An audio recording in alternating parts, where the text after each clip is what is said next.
I asked about the baby shower, and my daughter-in-law said, "Yesterday." "Didn't want you there." Child, when I tell you those words hit me like a freight train, I mean it. I was standing in my sewing room, surrounded by fabric scraps and thread, holding a phone that suddenly felt like it weighed 100 pounds. On that screen was my daughter-in-law, Keisha's face, cold, smirking, satisfied, as she delivered the news that shattered my world. Before I tell you how I went from that moment of devastation to standing in a courtroom watching karma serve justice on a silver platter, let me ask you something. Have you ever given everything to family, your money, your time, your love, only to realize they saw you as nothing more than an ATM with feelings? If you have, hit that subscribe button right now, because Big Mama's got a story that's going to validate every ounce of pain you've felt and show you that it's never too late to choose yourself. My name is Dorothy Johnson. I'm 68 years old, and I live on the south side of Chicago. For 3 years, I poured nearly $40,000 into my son and his wife's life. I cooked Sunday dinners. I paid their rent. I bought furniture. I showed up for them in every way a mother could. And in return, I wasn't even worth an invitation to my first grandbaby's shower. But honey, this story isn't about staying broken. It's about what happened when I finally understood that respect isn't something you can buy, and family that treats you like a transaction isn't family at all. Let me take you back to where this all started, and trust me, by the end, you're going to understand why sometimes the best thing you can do is walk away. I worked 42 years as a nurse at Cook County Hospital. 42 years of double shifts, of holding dying patients' hands, of missing my own son's school plays because someone else's child needed me to save their life. I did it all alone after my husband Robert died of a heart attack when Marcus was just 7 years old. Robert was a good man, a postal worker who never missed a day, who coached Little League on weekends, who made me laugh until my stomach hurt. When he died, something in me died too. But I had Marcus, and that baby needed me to be strong. So I worked every holiday. I picked up extra shifts. I wore the same 3 pairs of scrubs for years because new ones meant less money for Marcus's future. When other nurses went out for drinks after work, I went home to help with homework. When they took vacations, I worked overtime to put money in Marcus's college fund. By the time Marcus graduated high school, I had saved $47,000 for his education. He went to the University of Illinois, got a degree in marketing, and came back to Chicago with big dreams and even bigger student loan debt. I was so proud of him, child. So proud. When he met Keisha 5 years ago at some young professionals networking event, I was happy. Marcus was 30, settled in his career, and it was time for him to find someone. Keisha seemed sweet at first. Pretty girl, worked in HR at some tech company, always called me Miss Dorothy, with respect. The first time she came to Sunday dinner, she ate 3 plates of my fried chicken and told me it was the best she'd ever had. She helped me wash dishes. She laughed at my stories about the old days in the neighborhood. She even asked for my cornbread recipe. I thought, finally, a daughter. See, I'd always wanted a daughter. When I was pregnant with Marcus, I dreamed it would be a girl, someone to share recipes with, to go shopping with, to talk about life with. I loved my son with everything in me. But there's something different about mother-daughter bonds. So when Keisha came along, I opened my heart wide. Looking back now, I see things I ignored.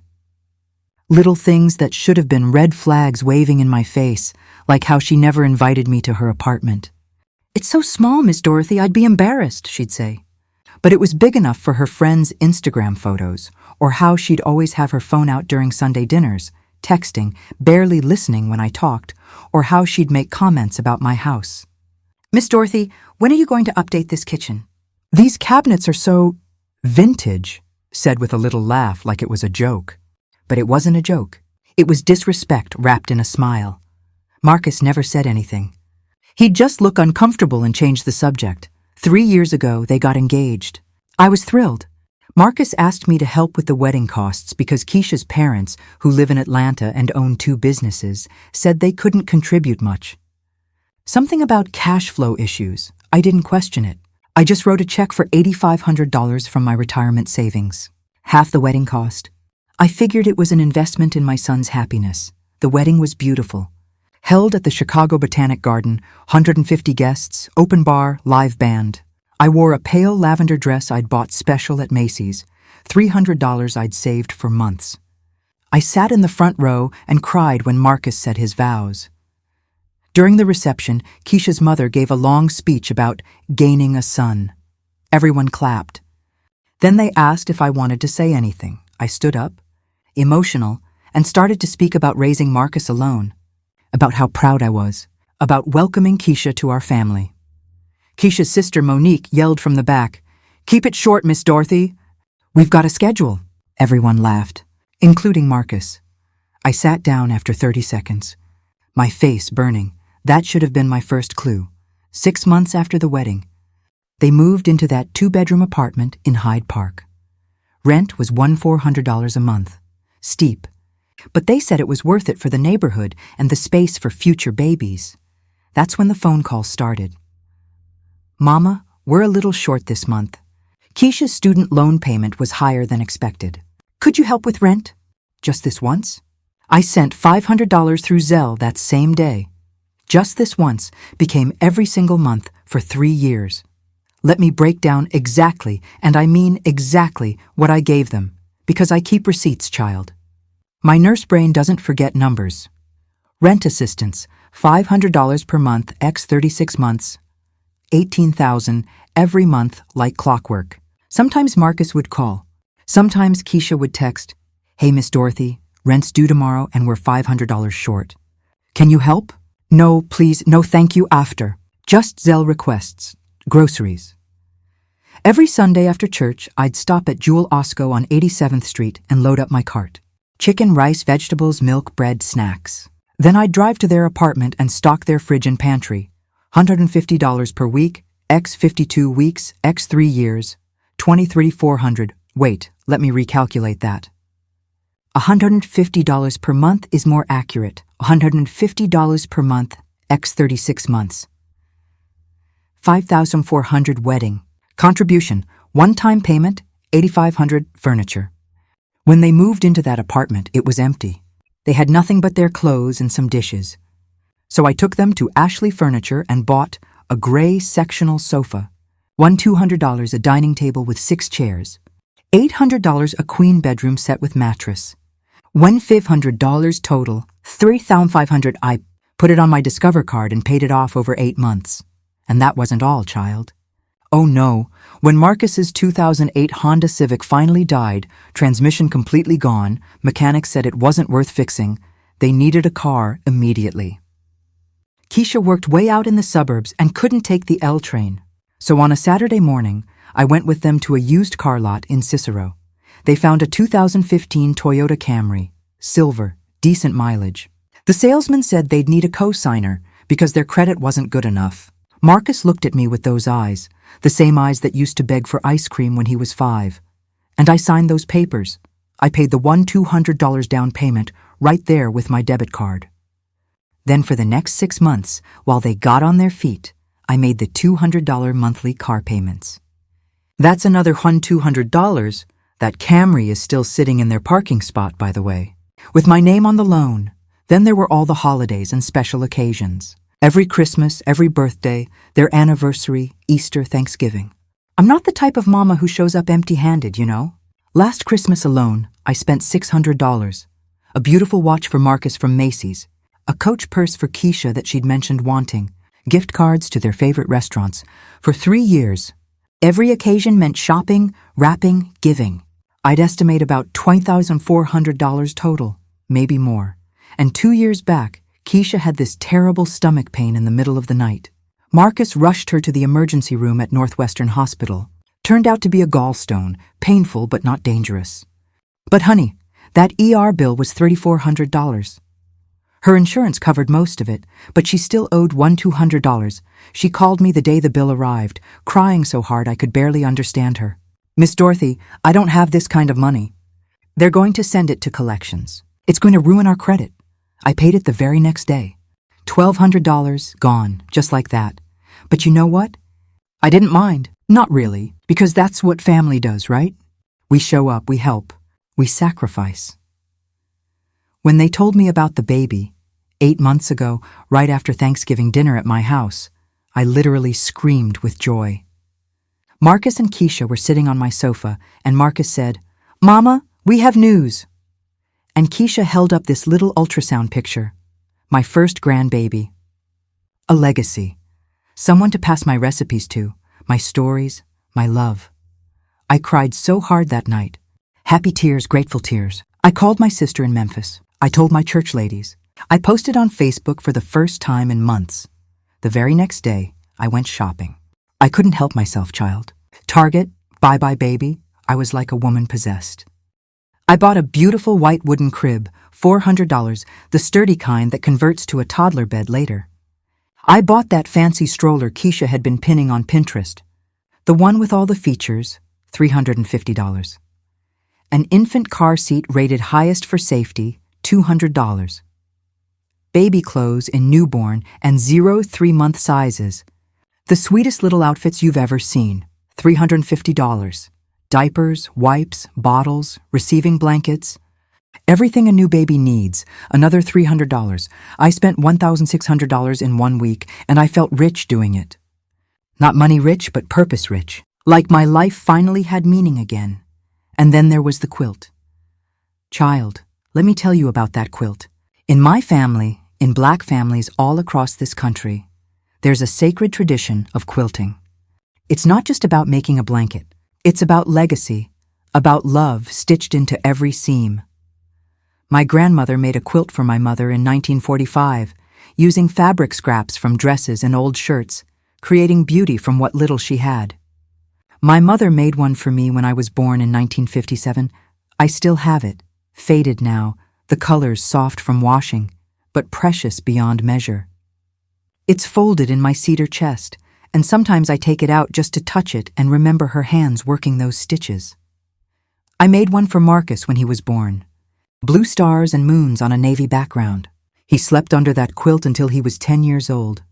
Dragged it around the house like a security blanket. So of course I was going to make one for this baby. The week they told me, I went to the fabric store on 95th Street and spent 2 hours walking the aisles, touching different materials, imagining. I chose sunflower yellow because it's cheerful and bright, sky blue because it's peaceful, soft white for purity and new beginnings. The pattern I picked is called Grandmother's Garden, hexagons arranged like flowers, each one hand-stitched to the next. It's not easy. It takes time and precision and love. I spent $180 on fabric, another $90 on batting, thread, and backing material. But the real cost was time, honey. 3 months of my life went into that quilt. Every Tuesday evening after my book club, I'd come home and sew. Every Saturday afternoon while my friends Dorothy and Pearl went to the movies, I'd be in my sewing room with my reading glasses on, carefully stitching each hexagon. Every Sunday night after cooking for Marcus and Keisha, after they'd left with their containers of leftovers, I'd sit in that room and work by lamplight. My fingers ached. The arthritis in my knuckles would flare up. My eyes would strain from the close work. But my heart was full. I'd imagine wrapping that baby in this quilt for the first time. I'd imagine them growing up with it, keeping it forever, maybe passing it down to their own children someday. I'd imagine them saying, "My great-grandmother Dorothy made this with her own hands. She loved me before I was even born. When I added it all up, and child, I keep receipts." My nursing brain doesn't forget numbers. It came to $40,500 over 3 years, $42,500. But you know what? The money wasn't even the worst part. It was the time, the energy, the love I poured out like water from a pitcher, expecting nothing in return except to be treated like I mattered. Every single Sunday for 3 years, I cooked. Lord, did I cook? I'd wake up at 6 a.m. and start on the collard greens, washing each leaf individually, cutting out the thick stems, seasoning them just right with ham hocks, onions, and a splash of hot sauce the way my grandmother taught me back in Mississippi. Then the mac and cheese, sharp cheddar, mild cheddar, Velveeta for creaminess, evaporated milk, eggs, butter, baked until the top was golden and bubbly and perfect, fried chicken, pieces soaked overnight in buttermilk and hot sauce, then dredged twice in seasoned flour and fried in my cast-iron skillet. The same skillet my mother gave me 40 years ago until that crust was crispy and golden. Cornbread made in a cast iron pan with real butter and a touch of honey. Sweet potato casserole with the pecans and marshmallows on top. And dessert, peach cobbler in the summer, sweet potato pie in the fall and winter. By noon, my whole house would smell like heaven. My neighbors would knock on the door, asking what I was cooking. Marcus and Keisha would show up around 1 p.m. We'd sit at my dining table, the same oak table where I'd helped Marcus with his homework, where Robert and I had eaten dinner every night, where I'd sat alone for so many years after he died, and we'd eat, or rather, they'd eat and I'd watch. I'd watch them fill their plates once, twice, sometimes 3 times. I'd listen to Keisha talk about her co-workers, how Jessica in accounting was having an affair with the VP, how her boss was incompetent, how she deserved a promotion she wasn't getting. I'd listen to Marcus talk about his latest marketing campaign, about the politics at his office, about the new restaurant they wanted to try downtown. I'd ask questions. I'd laugh at the right moments. I'd offer advice when they seemed to want it. I'd feel like I was part of something. After dinner, they'd pack up leftovers. I always made extra, enough for them to eat all week. I'd line up my Tupperware containers on the counter and watch Keisha fill them with my greens, my mac and cheese, my chicken. She'd stack them in a shopping bag like she was at a grocery store. Marcus would kiss my cheek as they headed out the door. "Thanks, Mama, you're the best. Nobody cooks like you." Keisha would give me a quick hug. "Miss Dorothy, you spoil us. We'd starve without you," said with a laugh, like it was a joke, and then they'd leave. Back to Hyde Park, back to their lives that were full and busy and exciting. Lives that didn't have room for me outside of Sunday dinners and emergencies that required money. I'd stand at my front window and watch Marcus's car, the one I'd helped buy, disappear down the street. Then I'd turn around and look at my house. Dishes piled in the sink, empty serving platters on the counter. The smell of food that was already becoming a memory. I'd wash every dish by hand, standing at that sink for an hour. Put away the small portions I'd saved for myself. Wipe down the counters, sweep the floor. Then I'd sit in my living room with the TV on, not really watching, just needing the noise so the house didn't feel so empty. And I'd feel this strange mix of emotions I couldn't quite name. Full but empty. Useful but used. Connected but alone. I'd tell myself I was being silly, that I should be grateful Marcus was doing well, that he had a wife and a good job and was about to have a baby. That this is what mothers do. We give and give and give, and we don't expect anything back except knowing our children are happy. But child, there's a difference between giving freely and being taken from. I just didn't know it yet. When Keisha got pregnant, everything got more intense. Suddenly she was calling me almost every single day. "Miss Dorothy, I'm so nauseous I can't even look at food. Can you make me some of your ginger tea with honey and bring it over? Miss Dorothy, I'm having the worst cravings for your mac and cheese. Could you possibly make a pan?" I know it's a lot to ask, and I'd do it. Every single time. I'd cancel my Tuesday book club with Eleanor and the church ladies. I'd skip my Thursday water aerobics class at the community center, the one my doctor said I needed for my blood pressure. I'd rearrange my volunteer schedule at Greater Mount Zion Baptist Food Pantry, where I'd been helping every Wednesday for 12 years. I'd make whatever Keisha wanted, ginger tea, mac and cheese, cornbread, chicken soup, and I'd drive the 30 minutes from South Side to Hyde Park. 30 minutes that could take an hour with Chicago traffic. I'd circle those narrow streets looking for parking. Sometimes walking 3 blocks from where I finally found a spot. I'd climb up to their 3rd-floor walk-up apartment, my knees aching, my breath short, carrying whatever I'd made in my good Pyrex dishes. Keisha would answer the door in her pajamas. Even if it was 3 p.m., she'd take the dish from my hands, smell it, smile. "Miss Dorothy, you're a lifesaver. I don't know what I'd do without you." But she wouldn't invite me in. "Not usually. No. Come sit down, Miss Dorothy. No. Let me get you some water after that climb. No real conversation. Just take the food. Thank you. Close the door." I'd stand in that hallway for a moment, catching my breath, listening to the sound of their TV through the door, and then I'd walk back down those 3 flights of stairs to my car. The drive home always felt longer than the drive there. In January, when Keisha was about 5 months along, I started asking about the baby shower. Keisha, baby, when are you thinking about doing the shower? I want to make sure I keep that day completely free. I wouldn't miss it for the world. She was sitting on my couch, eating my peach cobbler straight from the dish with a spoon. Oh, we haven't decided yet, Miss Dorothy. My sister Monique is handling all the planning, and you know how she is, so busy with her job and everything. But I'll definitely let you know as soon as we pick a date. Well, just tell Monique I'm flexible. Any weekend works for me. I'm so excited, honey. My first grandbaby shower. I know, right? It's going to be beautiful. Monique has such good taste. February came. Every time I saw Keisha, I'd ask, "Any update on that shower date, baby?" Not yet. Monique's still figuring everything out. You know how these things take time to plan. Of course. I just don't want to accidentally schedule something else and miss it. Don't worry, Miss Dorothy. I'll give you plenty of notice. Early March, Keisha was 7 months pregnant, really showing now. I brought up the shower again while we were having Sunday dinner. Keisha, sweetheart, you're getting pretty far along. The shower must be coming up soon, right? Most people do them around 7 or 8 months.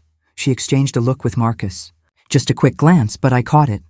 Yeah, Monique's finalizing everything this week. I'll text you the date as soon as I know for sure. Perfect. I'm almost done with the quilt, and I've been collecting little gifts to bring. Oh, and if Monique needs any help with food or setup, you just let me know. I'm happy to contribute however I can. That's sweet, Miss Dorothy, but Monique's got it all handled. She's very particular about her events. Something in the way she said particular made my stomach feel strange. But I pushed the feeling away. 2 weeks went by. No text about the date. I called Keisha on a Wednesday afternoon. Hey baby, just checking in. How are you feeling? Exhausted. This 3rd trimester is no joke, I bet. Listen, I don't want to be a pest, but did Monique finalize that shower date yet? I'm trying to plan out my April calendar. A pause. Just a second too long. You know what, Miss Dorothy? I think it might be next month. Let me double check with Monique and get back to you, okay? Okay, baby, no rush. Just let me know. But she never got back to me. Another week passed. Then, on a Tuesday afternoon in mid-March, I was sitting in my living room scrolling through Facebook on my iPad. I'd just gotten home from volunteering at the food pantry. My feet hurt, and I was thinking about making myself a cup of tea. I was just checking the usual things, seeing what my church ladies had posted, looking at garden photos from my friend Pearl, who grew the most beautiful roses, reading updates from my cousin in Atlanta, and then I saw it, a photo album, posted by Monique, Keisha's sister. The title made my heart stop. Keisha's Beautiful Baby Shower. My hand started shaking before I even clicked on it. The album had 63 photos. 63. I clicked on that album with hands that wouldn't stop trembling. The first photo was of the entrance to Shaw's Crab House, one of those fancy restaurants downtown on East Grand Avenue. There was a sign on an easel. Welcome to Keisha's baby shower, with blue and white balloons everywhere. Elegant cursive writing, professional looking. I scrolled to the next photo. The private dining room was decorated like something out of a magazine. White tablecloths, gold chargers at every place setting, centerpieces with blue hydrangeas and white roses. A dessert table that looked like it cost more than my monthly pension check. A 3-tier custom cake with little baby shoes made of fondant. Cupcakes arranged in the shape of a teddy bear, a chocolate fountain. Cookies decorated to look like baby bottles and onesies. There were balloons. So many balloons. Blue and white balloon arches, balloon bouquets at every table, metallic silver letter balloons spelling baby boy across one wall. I kept scrolling. My throat was getting tight. Photo after photo of people I recognized. Keisha's mother, Sandra, wearing a royal blue dress and a huge smile. Keisha's sisters, Monique, who'd planned this whole thing, and Tanya, their cousins. Keisha's friends from work, from college, from her book club that I'd heard about but never been invited to join. Marcus's cousins were there. My own sister's daughters, Rhonda and Charlene, girls I'd helped raise when my sister was going through her divorce. Girls I'd babysat, fed, loved. They were sitting at a table laughing, holding champagne flutes, wearing pretty dresses. They hadn't told me. There were about 40 people in those photos. 40 people who'd known about this shower. Who'd gotten dressed up, who'd driven to downtown Chicago, who'd walked into that beautiful room, but not me. I scrolled faster now, my heart pounding so hard I could hear it in my ears. I was looking for myself, thinking maybe I'd just missed it somehow. Maybe there was one photo where I was in the background, and this was all a misunderstanding. But child, I wasn't there. In one photo, everyone was seated at the tables, eating what looked like salmon and asparagus, fancy food, the kind of meal that costs $60 a plate. In another, Keisha was opening gifts. Mountains of gifts. Designer diaper bags, expensive strollers. Wait, another stroller? I'd already bought her one. Boutique baby clothes, a smart bassinet, one of those fancy baby monitors that track breathing. There was a photo of Keisha holding up a tiny outfit, laughing, surrounded by women. Everyone looked so happy. There was a game happening in one photo, people holding up baby bottles filled with what looked like champagne, racing to drink them. Everyone was laughing. In another photo, Keisha was sitting in a chair decorated like a throne, literally a throne, with a mommy-to-be sash across her chest, while women lined up to take pictures with her. Her mother was kissing her cheek in one photo. Marcus was standing behind her chair with his hands on her shoulders, looking proud. His cousins, my nieces, were in a group photo, all holding up champagne glasses. I found the date stamp at the bottom of one photo. Yesterday, March 17th, 2 p.m., yesterday. While I was at Greater Mount Zion Baptist Church, working the food pantry like I did every Wednesday, handing out canned goods and fresh produce to families who needed help, thinking the baby shower hadn't happened yet, thinking I'd get that text from Keisha any day now. They were all downtown at Shaw's Crab House celebrating my grandbaby, without me. I sat there on my couch staring at that iPad screen until the photos started to blur. I don't know if it was because my eyes were watering or because my hands were shaking so badly. The quilt I'd been working on was right there in my sewing room. 70% finished. Hours and hours of work. My fingers were literally sore from stitching those hexagons. The baby items I'd bought were in my spare bedroom, wrapped and ready. The crib box was so big it barely fit in that room, and they'd had the shower without me. I needed to understand. There had to be an explanation. I called Marcus immediately. I could barely press his name on my phone because my hands wouldn't stop shaking. It rang 4 times. Then, "Hey mama, what's up?" His voice was so casual, so normal, like nothing was wrong. "Marcus." My voice came out strange, tight. "Baby, I just saw photos of the baby shower on Facebook." Silence. The kind of silence that tells you everything you need to know. Then, "Oh, yeah, Mama, I meant to call you about that." "You meant to call me?" My voice cracked. "Your wife had a baby shower yesterday, and you meant to call me?" "Mama, listen, it's complicated. Keisha's family planned the whole thing, and they had this vision for how they wanted it to go, and am I not family, Marcus? Did I not carry you in my body for 9 months? Did I not raise you by myself after your daddy died? Did I not—" "Mama, please don't make this dramatic." "Dramatic." He said dramatic. Dramatic, dramatic? I have given you people almost $43,000 over 3 years. I have cooked for you every single Sunday. I am making a quilt for this baby with my own hands, and you didn't even tell me about the shower. Look, Keisha said she texted you about it. My blood went cold. Ice cold. She absolutely did not text me, Marcus. I have asked her every single week for 2 months when the shower was, and she kept saying Monique was still planning it, that she'd let me know. I have every text message saved. She never told me a date. She never invited me. Well, he was fumbling now. I could hear it. Maybe you forgot. You know, Mama, you're getting older, and sometimes memory— Don't you dare. I was standing now, pacing my living room. Don't you dare suggest I'm losing my mind. I'm not saying that. I'm just saying maybe you missed a text or— Put Keisha on the phone. Right now. Mama, she's resting. Put her on the phone, Marcus. I heard mumbling. Muffled voices. Marcus was probably covering the phone with his hand. I caught fragments. She saw the photos. Just talk to her. This is your mess. Then Keisha's voice, syrupy sweet. Miss Dorothy? Is everything okay? Is everything okay? Like she didn't know. Keisha, I saw the photos from the baby shower. Oh, yeah, wasn't it beautiful? Monique did such an amazing job with— Why wasn't I there? Silence. Then, I'm sorry, what?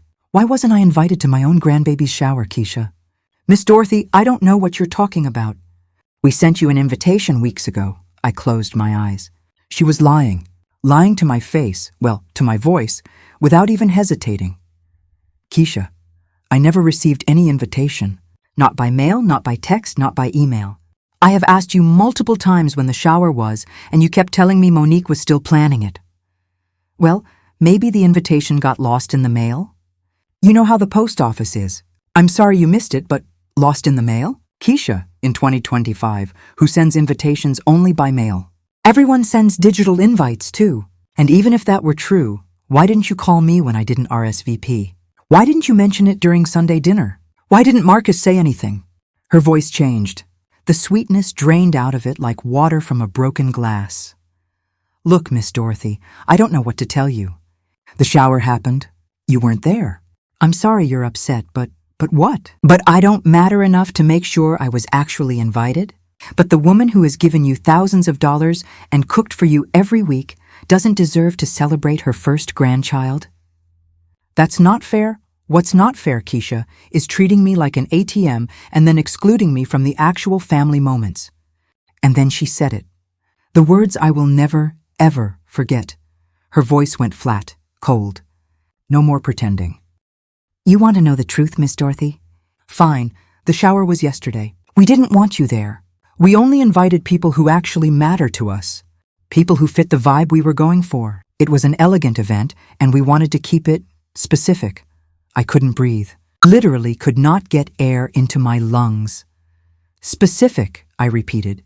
Yeah, specific. Look, we appreciate everything you do, but the shower was about me and Marcus and our friends and our real family, not about making you feel special.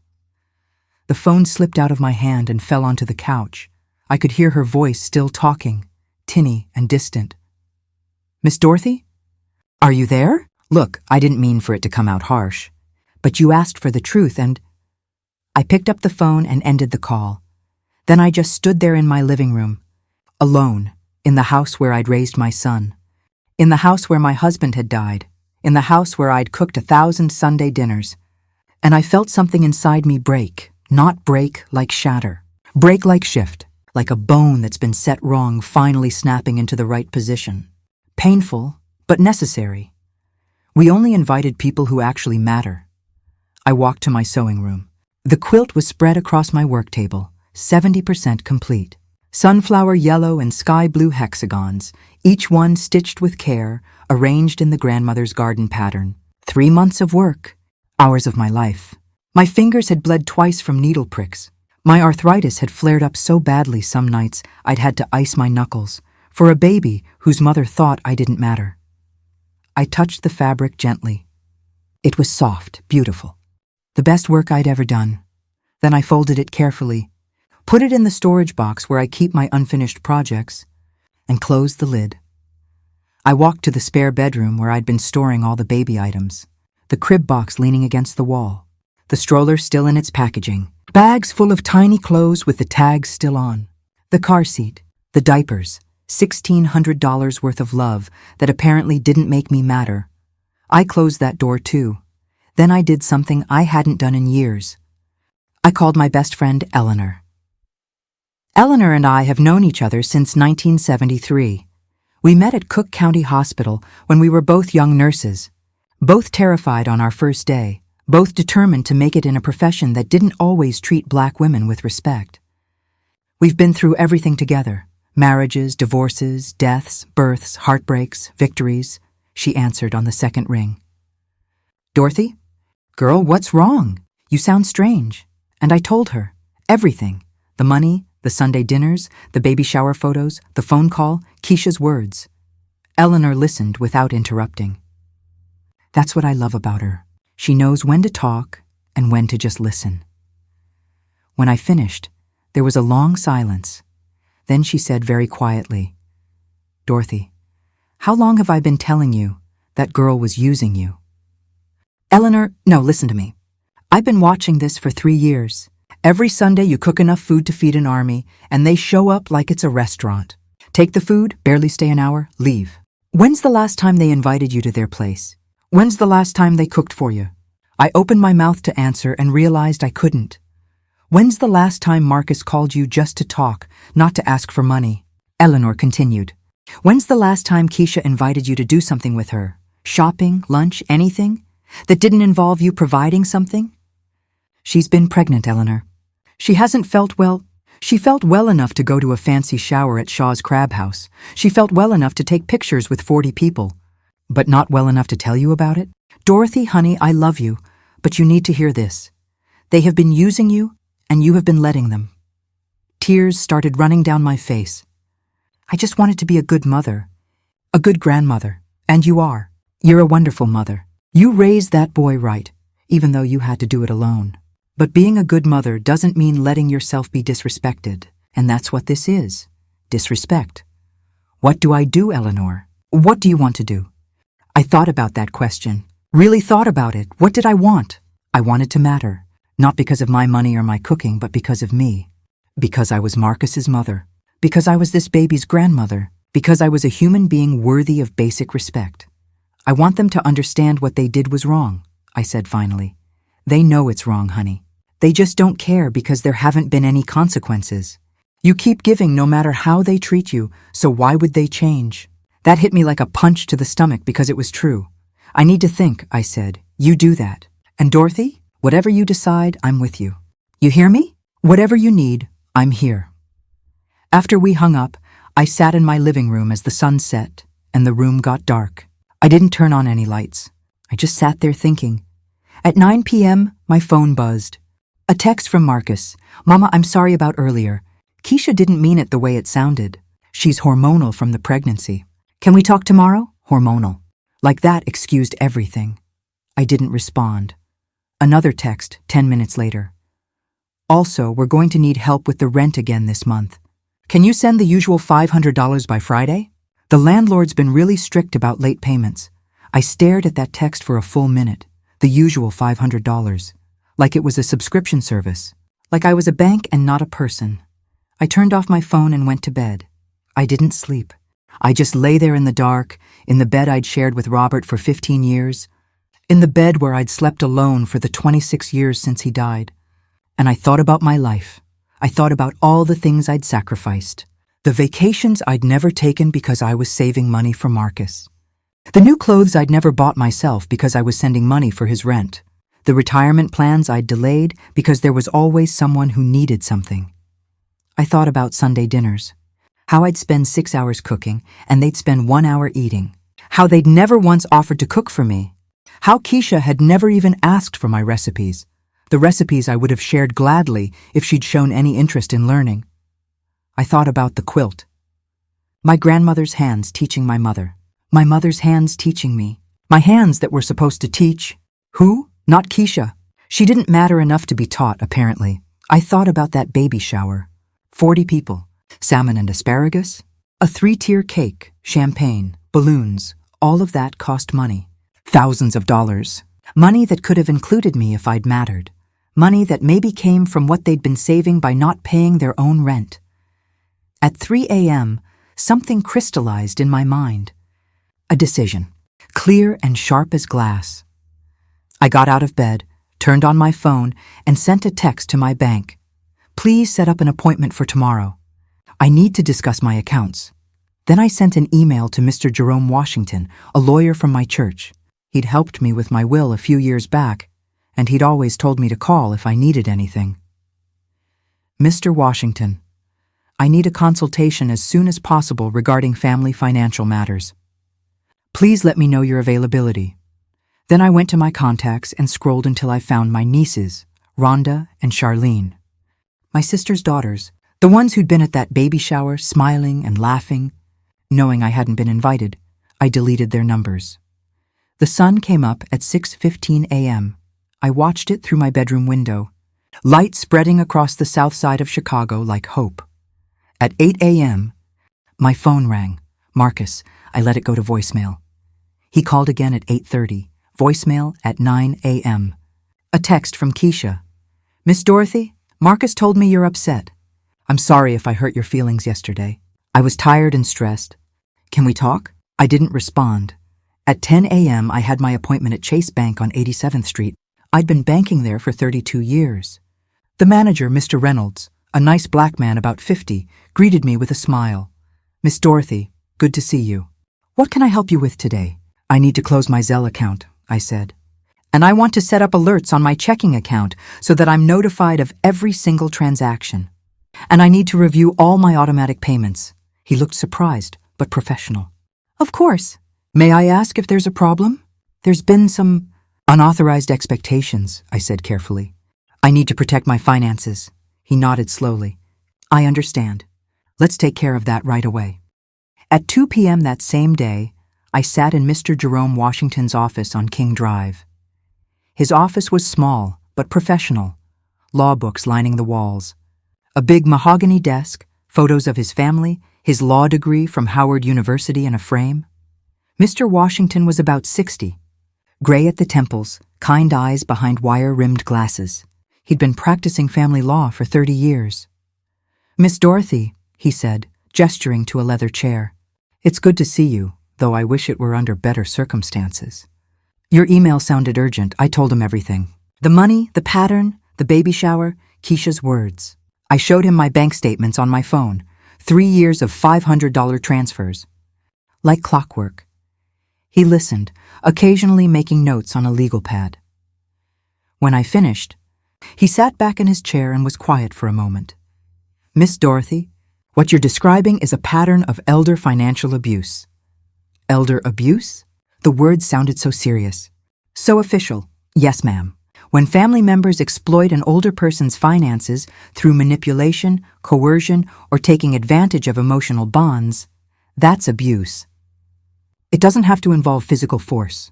It can be exactly what you've described: repeated requests for money, emotional manipulation, creating dependency.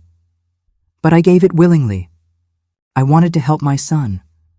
And that's what makes it so insidious," he said gently. "They used your love as a weapon. The question is, what do you want to do about it?" I thought about that. I want to stop giving them money. But I'm afraid of what they'll do. I'm afraid Marcus will stop talking to me. I'm afraid I'll never meet my grandchild. "Those are real fears," Mr. Washington said. "But let me ask you something. If you continue as you have been, will anything change? Will they suddenly start treating you better?" I knew the answer. No. "Then you're already losing them, Miss Dorothy. You're just paying for the privilege of being disrespected." That hit hard, but it was true. "Here's what I recommend," he continued. "First, document everything. Save all text messages, emails, bank records. Second, stop all financial support immediately. Not gradually, immediately. Third, prepare yourself for their reaction, because they will react. And fourth, if they escalate, if they threaten you, harass you, or attempt any legal action, you call me immediately." Legal action? Why would they? "Miss Dorothy, I've seen cases like this before. When the money stops, some family members get desperate. They might try to claim you're mentally incompetent. They might try to get guardianship or power of attorney. I'm not saying your son will do that, but his wife..." He paused. "Just be prepared." I left his office with a folder of documents and a plan. On Wednesday, 4 days after the baby shower discovery, Marcus called again. I'd been avoiding his calls all week. This time, I answered, "Mama, finally. I've been trying to reach you for days." "Are you okay?" "I'm fine, Marcus. You sound different. Are you still mad about the shower?" "Because Keisha feels terrible, she really does. She wants to make it up to you. Maybe you could come over for dinner this weekend." "That's kind of her." A pause. "Okay, you're definitely still mad. Look, Mama, can we just move past this? What's done is done." "You're right. What's done is done." "Good. So, listen, the reason I'm calling, it's almost the end of the month and we haven't received the rent money yet. Did you forget to send it?" This was it. The moment. I took a deep breath. I didn't forget, Marcus. "I'm not sending it." Silence. Complete silence. Then, "What do you mean you're not sending it?" "I mean exactly what I said. I'm not sending money for your rent this month. Or any month going forward. Mama, this isn't funny. We need that money. The landlord..." "You're 35 years old, Marcus. You have a good job. Your wife has a good job. You can pay your own rent. We budget based on your help. We can't just..." "Mama will get evicted." "Then I suggest you adjust your budget. Cut out some expenses. Maybe don't eat at expensive restaurants. Maybe return that second stroller someone bought at the shower I wasn't invited to. Are you seriously going to punish us over that? Punish your grandchild? And there it was. The manipulation. Using the baby as a weapon. I'm not punishing anyone, Marcus. I'm simply stopping enabling you. There's a difference. Enabling? Enabling? You're my mother. You're supposed to help us. I've given you $2,500 over 3 years, Marcus. $42,500. I think I've helped enough. I heard him talking to someone. Keisha, probably. Her voice sharp in the background. Then Keisha grabbed the phone. Miss Dorothy, I don't know what's gotten into you, but this is ridiculous. We have bills due. We have a baby coming. You can't just abandon us. Abandon you? Like you abandoned me at that baby shower? Oh my God, are you still on that? Fine, I'm sorry, okay? I'm sorry. Is that what you want to hear? Now send us the damn money. The mask was completely off now. No more, Miss Dorothy said with fake respect. No more sweet voice? No, I said calmly. What do you mean, no? I mean, no. I'm not sending money. And Keisha, I need you to listen very carefully to what I'm about to say. I paused, remembering her words from that phone call. The words that had shattered me. I only help people who actually matter to me. The silence on the other end was so deep I could hear my own heartbeat. Her voice, when it came, was shaking with rage. You petty old bitch! I hung up. My hands were trembling, but this time not from sadness. From power. From finally standing up for myself. 30 seconds later, my phone started ringing. Marcus. I declined the call. It rang again. Declined. A text. Mama, call me right now. I blocked the number. Another text from Keisha's number. You're really going to do this? Fine. Don't expect to ever meet your grandchild. I blocked her too. Then I sat down in my living room, in the house that was finally, blessedly quiet, and I cried. But these weren't tears of sadness. They were tears of relief. For 3 days, there was silence. Blessed, peaceful silence. I went to my book club on Tuesday. Eleanor squeezed my hand and whispered, Proud of you, girl. I volunteered at the food pantry on Wednesday. I went to water aerobics on Thursday and actually enjoyed it for the first time in months because I wasn't rushing to make someone else's meal. Then on Friday evening, someone knocked on my door. I looked through the peephole. Marcus and Keisha standing on my porch. My stomach dropped, but I opened the door. I wasn't going to hide in my own house. Mama, Marcus said, and his eyes were red like he'd been crying. Please, can we come in and talk? Against my better judgment, I let them in. We sat in my living room, them on the sofa, me in my armchair. The same positions we'd sat in 100 Sunday dinners. But this time there was no food, no warmth, no pretense. Keisha's belly was huge now, 8 months along. She looked tired, but her eyes were hard. Marcus started. Mama, we need to talk about what's happening. We can't pay our rent. We're going to be evicted. Where are we supposed to go with a baby on the way? You'll figure it out, Marcus. Just like millions of other young families figure it out. But we need help. You need my help, or you just need help. Because I notice you're not asking Keisha's parents. Her mother was at that shower looking real happy. Her sister Monique planned a shower that probably cost $3,000. Why aren't you asking them? Keisha shifted uncomfortably.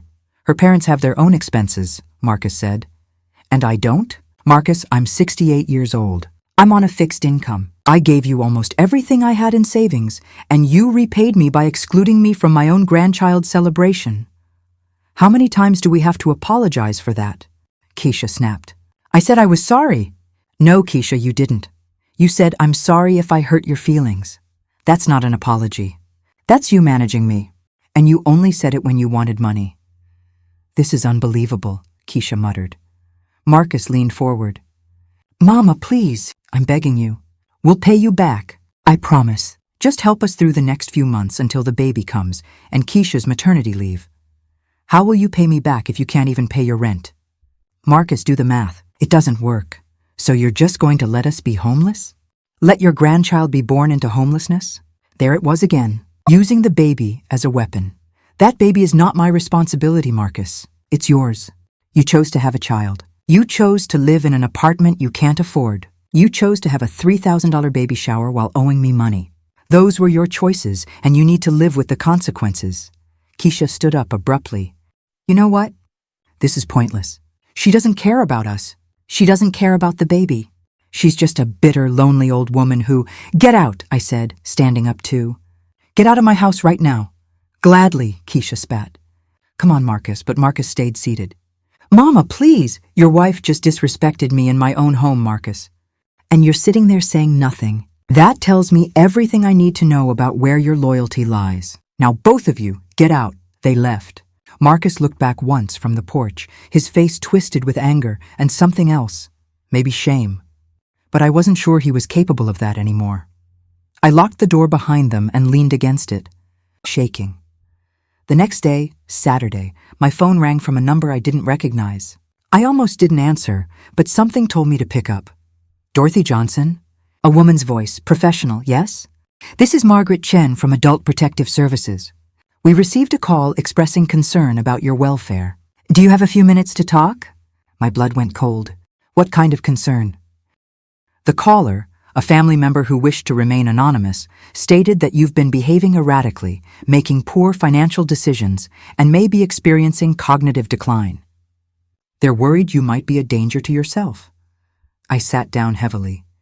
They actually did it. They actually called APS on me. Ma'am, I said, keeping my voice calm, I am a retired nurse with 42 years of experience. I am in perfect mental health. What's happening is that I stopped giving my son and his wife money, and they're retaliating. I see. Her tone shifted slightly. Well, I'm required to do a wellness check based on the report. Would tomorrow afternoon work for a home visit? Yes, ma'am. Tomorrow is fine. After we hung up, I immediately called Mr. Washington. They called APS on you? He didn't sound surprised. Okay, here's what we do. Tomorrow, have your house clean and organized. Have your medications visible with proper labels. Have bills and bank statements ready to show you're managing your finances appropriately. Be calm, coherent, and cooperative. And Dorothy, this is actually good. Good? How is this good? Because it shows their hand. They're escalating because you set a boundary. Document everything. Save that APS report. If this goes further, it's evidence of harassment. Sunday, what would have been our normal dinner day, my phone rang constantly. Blocked numbers. I didn't answer any of them. Then my doorbell rang. I looked out. My nieces Rhonda and Charlene. I opened the door but didn't invite them in. Auntie Dorothy, Rhonda started. Marcus called us. He said you're going through something and you cut them off financially. We're worried about you. Were you worried about me when you went to that baby shower and didn't tell me I wasn't invited? They both looked down. We thought you knew, Charlene mumbled. You're both liars. And you're here because Marcus sent you to pressure me. The answer is no. I'm not giving them money. Now please leave. Auntie, I said leave. They left. Monday, the APS worker came. Ms. Chen was a small Asian woman in her 40s, kind but thorough. She walked through my house, asked me questions, reviewed my medications, blood pressure pills, perfectly organized, looked at my bills, all paid on time, and talked with me for an hour. At the end, she smiled. Mrs. Johnson, you're clearly managing very well. Your home is clean, you're well-groomed, you're articulate, your finances are in order. I see no signs of cognitive decline or self-neglect. So you'll note that in your report? Absolutely. And between you and me? She lowered her voice. I've seen cases like this before. Family members who are upset about money will sometimes weaponize the system. Don't let them intimidate you. That night, I got an email from an address I didn't recognize. The subject line? Legal notice. My hands shook as I opened it. The email was from a law firm, Fisher & Associates. Attorneys at law. Dear Mrs. Dorothy Johnson, we represent Marcus Johnson and Keisha Johnson in a matter concerning your capacity to manage your financial and personal affairs. Our clients have expressed serious concerns about your recent erratic behavior, including the sudden and irrational cessation of financial support to family members, paranoid accusations, and possible cognitive impairment. We are hereby providing notice that our clients intend to file a petition for guardianship in Cook County Court. This legal action will seek to have you declared mentally incompetent and to appoint Marcus Johnson as your legal guardian with full authority over your financial and medical decisions. We encourage you to seek legal counsel. A court hearing will be scheduled within 30 days. Respectfully, Dr. Howard Fisher, SK. I read it 3 times. They were trying to take away my freedom, my autonomy, everything. If Marcus became my guardian, he'd control my bank accounts, my house, my medical care. I'd become a prisoner in my own life. I forwarded the email to Mr. Washington immediately, then called him. I was afraid of this, he said. But Dorothy, listen to me carefully. We're going to fight this, and we're going to win. What they're doing is elder abuse, and the court will see that. But we need to build your case. Can you come to my office tomorrow morning? The next 4 weeks were a blur of preparation.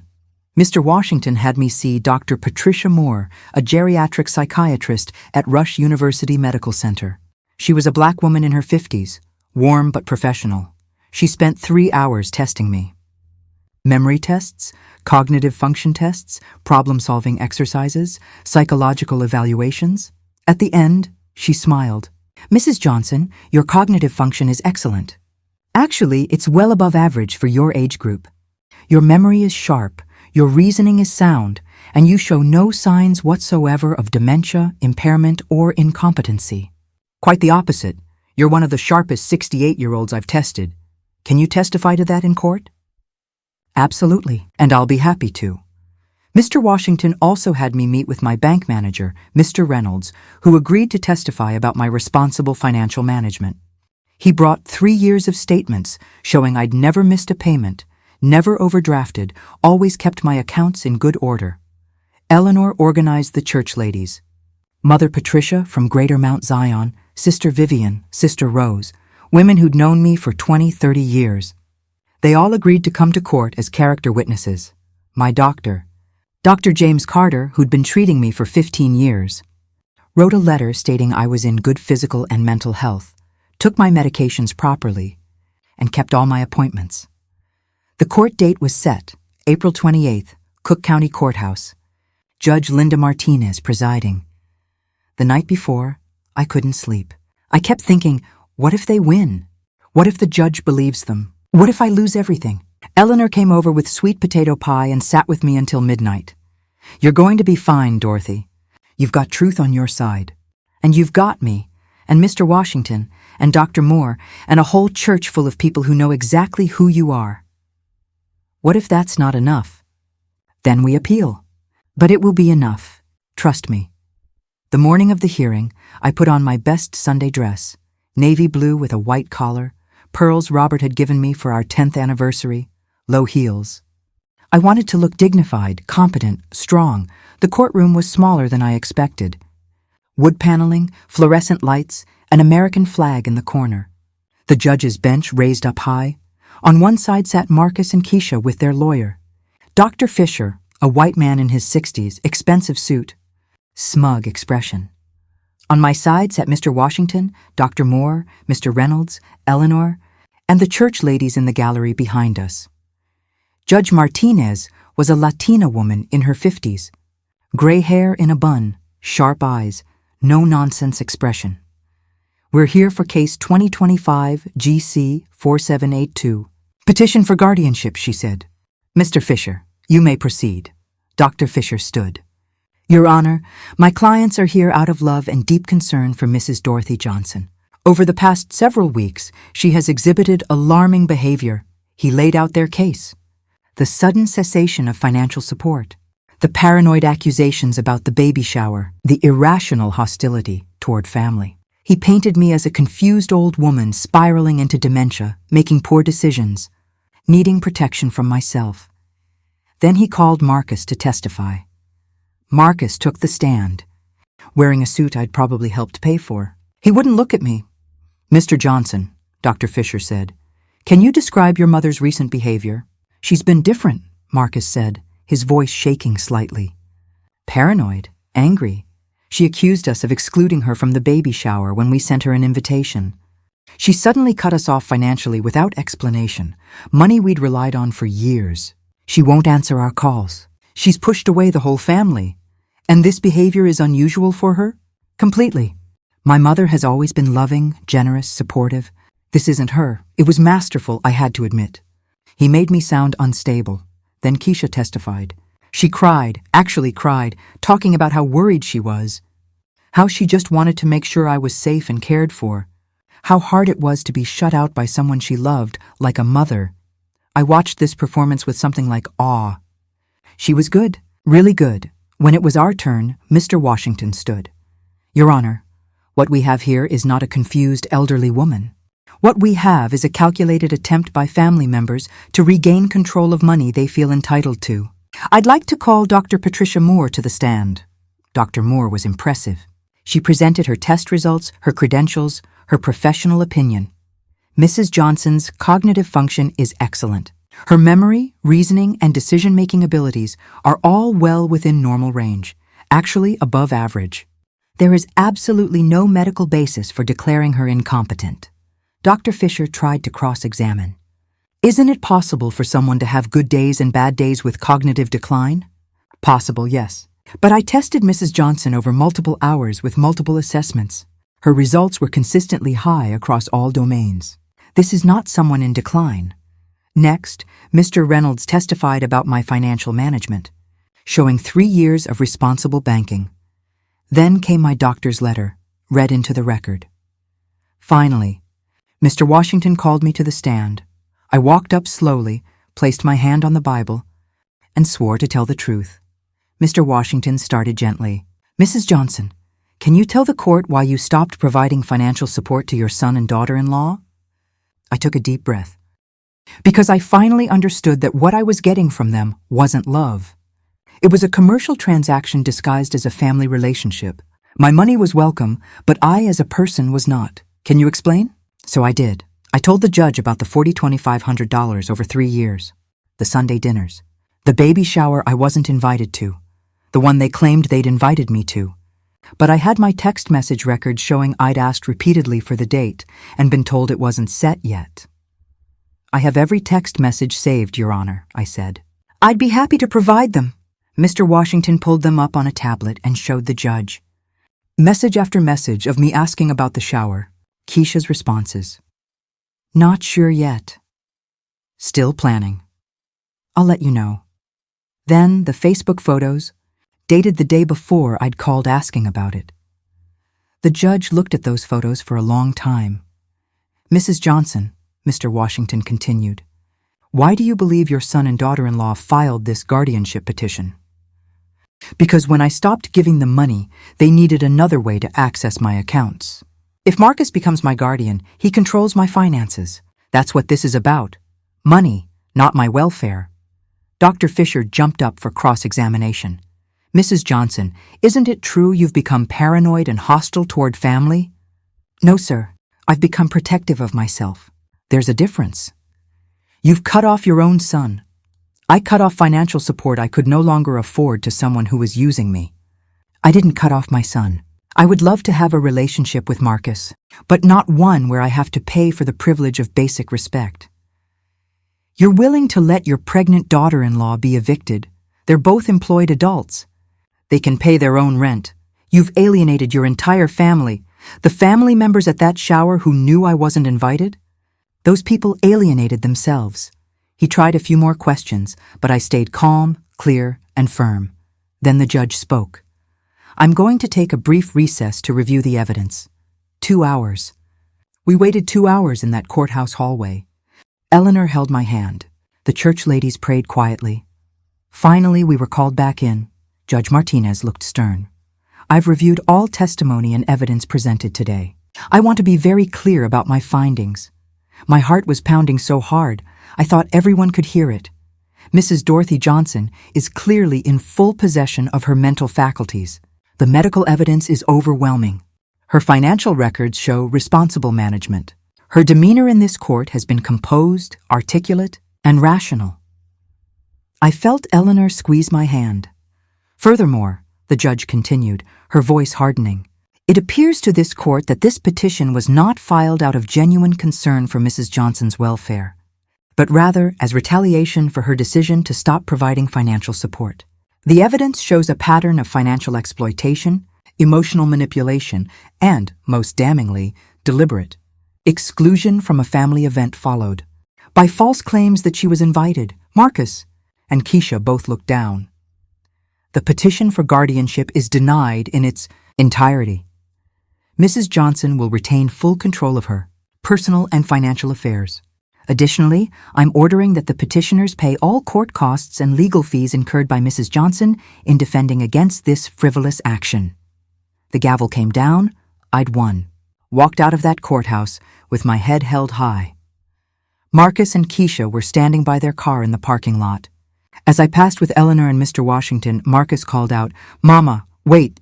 I stopped, turned around, looked at my son, really looked at him, maybe for the first time in years. "I have nothing to say to you, Marcus. You tried to take away my freedom. You tried to have me declared incompetent.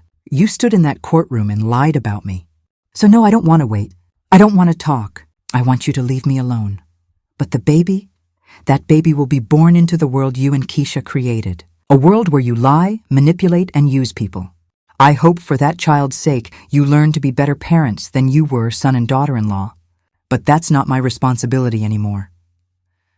I walked to Mr. Washington's car and didn't look back. That night, alone in my house, I cried. Not because I was sad, well, maybe a little sad for what could have been, but mostly because I was free from the weight of their expectations. Free from the monthly Zelle requests. Free from cooking for people who didn't appreciate it. Free from the constant gnawing feeling that I wasn't enough. The next week, I did something I hadn't done in 3 years. I went to a travel agency on 79th Street. "I want to go somewhere beautiful," I told the agent, a young woman named Shanice with kind eyes. "Somewhere I've never been. Somewhere warm. What's your budget, ma'am?" I thought about the $500 I wasn't sending to Marcus this month. And next month? And the month after that? Let's say $3,000. That's about what they spent on that baby shower I wasn't invited to. Shanice's eyes widened, but she smiled. "I've got the perfect place. How do you feel about Jamaica?" 2 weeks later, I was on a plane to Montego Bay. 7 days at a beautiful resort. White sand beaches, turquoise water, jerk chicken, rum punch, and a book club friend, Pearl, who decided to join me at the last minute. We sat on the beach every morning, watching the sunrise. We swam in water so clear you could see your toes. We ate food we didn't have to cook. We laughed until our stomachs hurt. "Dorothy," Pearl said one evening as we watched the sunset, "you're glowing. I haven't seen you look this happy in years." "I feel happy," I said. And I meant it. When I got back to Chicago, I made more changes. I sold my house, the house where I'd raised Marcus, yes, but also the house where I'd spent too many Sunday afternoons cooking for people who didn't appreciate it.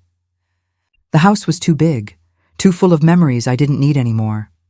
I bought a beautiful 2-bedroom condo in Hyde Park, ironically, the same neighborhood where Marcus and Keisha lived, though on the other side. Top floor, big windows, a balcony overlooking the park. Modern kitchen I'd never cook massive Sunday dinners in. Just the right size for me. Eleanor helped me decorate. We picked out new furniture. Nothing from my old house, all fresh starts. Bright colors, art on the walls, plants everywhere. I joined a new book club that met on Saturday mornings at a coffee shop. I took a watercolor painting class at the Southside Community Art Center. I started going to a different church, still AME, but one where I wasn't known as Marcus's mother, just as Dorothy. And I donated. Oh, honey, did I donate? I found an organization called the Center for Elder Justice that specifically helps older people dealing with family financial abuse. I donated $10,000, money I would have given to Marcus over the next 20 months. I volunteered there too, talking to other women my age who were going through what I'd been through. Sharing my story, helping them see they weren't alone, weren't crazy, weren't bad mothers. 3 months after the trial, I heard through my sister in Memphis that Keisha had the baby. A boy, 7 pounds, healthy. She also heard they'd moved to a smaller apartment in a less expensive neighborhood. That Keisha had gone back to work after just 6 weeks because they needed the money. That Marcus's car, the one I'd co-signed for, had been repossessed because they couldn't make the payments. Part of me felt sad about that. But a bigger part of me thought, maybe struggle will teach them what my generosity never could. 6 months after the trial, I was sitting on my balcony one Saturday morning, drinking coffee and reading, when my phone buzzed, a text from an unknown number. "Miss Dorothy, this is Keisha. I know you probably don't want to hear from me, But I wanted you to know we named the baby Robert Marcus Johnson. Robert after his grandfather. I'm sorry for everything.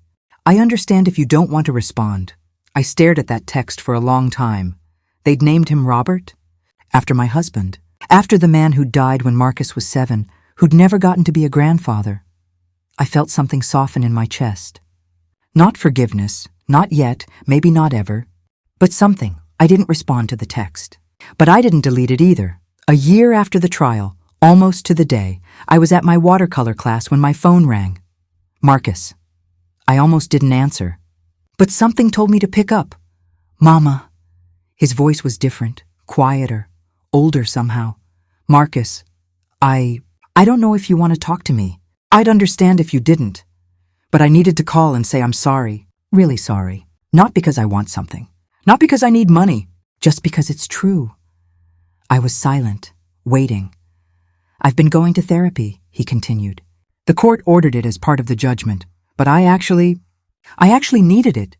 And I've been learning about manipulation and entitlement and how I treated you. Mama, I was wrong. We were wrong. We used you, and then when you set a boundary, we tried to destroy you. That's unforgivable. Yes, I said quietly. It was. I don't expect you to forgive me. I don't expect anything. I just wanted you to know that I see it now. I see what we did. And I'm sorry, we talked for 20 minutes. He told me about the baby, how hard it was, how exhausting, how expensive, how he finally understood what I'd gone through raising him alone. I think about you all the time, he said, doing this by yourself, working all those hours, and I repaid you by treating you like an ATM. Before we hung up, I said, Marcus, I'm glad you're in therapy. I'm glad you're learning, but I need you to understand something. I'm not the same woman I was a year ago. I have boundaries now. I have a life that's mine. If you want to be part of it someday, it will be on my terms. Equal terms. Do you understand? Yes, Mama, I understand. I still haven't met baby Robert. Maybe I will someday. Maybe I won't. That's my choice now. But I know this. I'm not that woman anymore. The woman who believed love had to be bought. The woman who thought she had to earn the right to be valued. Some evenings, I sit on my balcony and watch the sunset over Chicago, the city where I was born, where I worked, where I loved, where I lost, where I survived, where I finally learned to put myself first. And I think about all the women out there right now, cooking Sunday dinners for people who don't appreciate them, sending money they can't afford to family members who see them as banks, accepting crumbs of affection and calling it love. I want them to know, you deserve better. You deserve respect. You deserve to be valued for who you are, not what you can provide, and it's never, never too late to choose yourself. My name is Dorothy Johnson. I'm 68 years old, and I finally learned that the most important person I have to love and protect is myself. If this story helped you, if it made you feel seen, support Big Mama with a super thanks or by joining as a member. Your support helps me bring more stories to women who desperately need to hear them. Now I want to hear from you. What would you do in Dorothy's situation? Have you ever had to cut off family to protect yourself? Have you been treated like an ATM by people who claim to love you? Share your story in the comments. I read every single one, and someone out there needs to hear it. You might save someone's life with your words. If this is your first time here, hit that subscribe button and turn on notifications. We share real experiences, real pain, and real victory. This is a community of strong women who refuse to be used. Next time, I'll tell you about a grandmother who discovered her son's wife was stealing her prescription medications and selling them. What she did about it will blow your mind. You do not want to miss that story. Until next time, remember, you are valuable, you are worthy, and you don't have to accept disrespect from anyone, not even family. Especially not family. Big Mama loves you. Take care of yourself.